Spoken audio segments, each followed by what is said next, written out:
Buenas tardes a todos. Con su permiso, diputada Sauri. Presento iniciativa con proyecto de decreto que reforma la fracción sexta del artículo 123 de la Constitución Política de los Estados Unidos Mexicanos.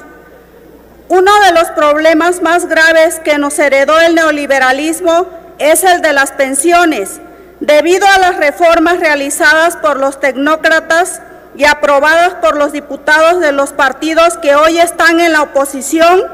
Una gran masa de mexicanos está condenado a recibir pensiones insuficientes después de toda una vida de trabajo y cotización. Sus ahorros están en manos de consorcios financieros que los manejan a su antojo y obtienen así jugosas ganancias. En meses pasados aprobamos una primera iniciativa para solucionar estos problemas, reduciendo las semanas de cotización necesarias para alcanzar una pensión mínima garantizada, además de reducir las cuotas que las AFORES cobran a los trabajadores.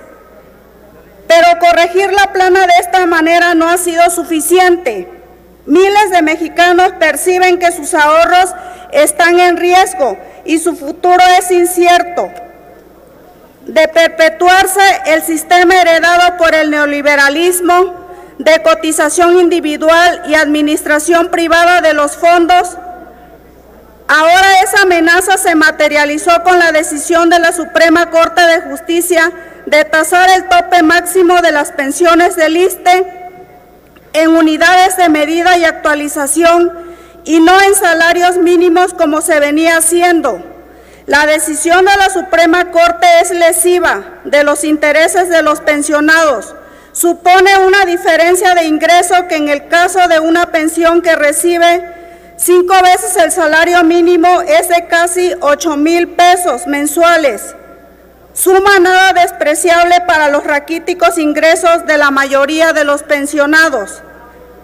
Entendemos perfectamente la ruta de incremento al salario mínimo que llevó a su desvinculación con respecto de las multas y pago de derechos y a la creación de la unidad de medida y actualización. Reconocemos también el enorme logro de la administración actual que ha conseguido aumentos de 16, 20 y 15% al salario mínimo, con lo que se inicia la recuperación de un indicador que perdió 80% de su poder adquisitivo durante el neoliberalismo y que no había recibido ningún incremento en 40 años.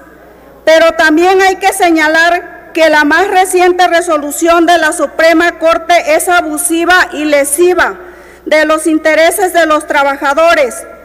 Se monta sobre estas sanas intenciones de recuperación del salario mínimo para afectar los ingresos de miles de trabajadores que ahora están inconformes y comienzan a movilizarse en busca de una respuesta a sus demandas de no tasar las pensiones en unidades de medida y actualización.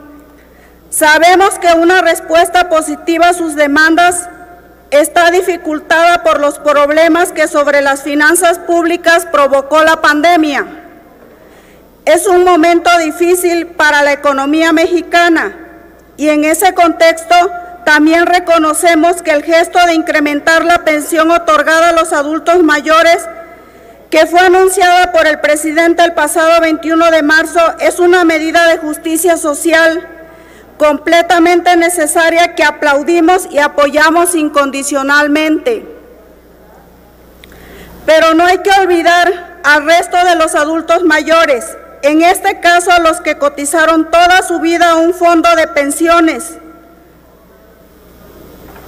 y que hoy se sienten despojados por una Suprema Corte que emitió un laudo contrario a sus anteriores opiniones, fundado en una interpretación abusiva de la ley y completamente ajeno al espíritu del legislativo en el momento de generar las disposiciones vigentes. Por todo lo anterior es que hablo en esta tribuna en favor de la restitución de los derechos de miles de trabajadores que cotizan en el Fondo de Pensiones del ISSSTE o que ya están jubilados.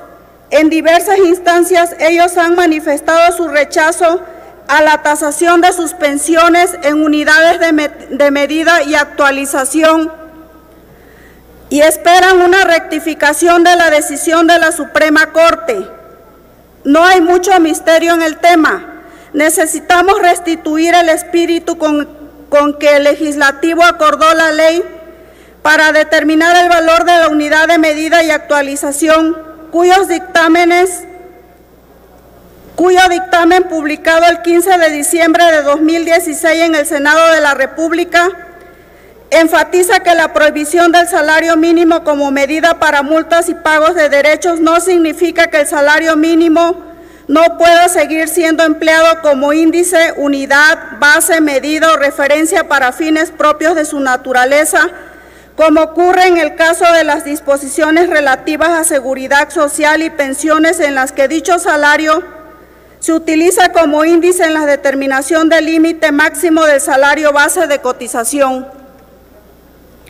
Por tanto, en honor a la justicia y más allá de los cálculos monetarios, es ineludible reformar el artículo 123 constitucional con su fracción sexta para establecer claramente, sin margen a interpretaciones abusivas, que los derechos y las prestaciones cuya naturaleza sea análoga al salario y las prestaciones de seguridad social seguirán utilizando el salario mínimo como índice, unidad, base, medida o referencia.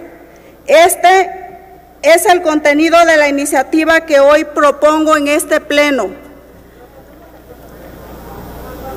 Invito a todos los trabajadores afectados por la decisión de la Suprema Corte de Justicia de la Nación a movilizarse, a no quedarse callados ante semejante atropello. A mis compañeros los invito a sumarse a la iniciativa para que ésta sea aprobada. Salario mínimo sí, UMA no. Es cuanto, diputada Sauri.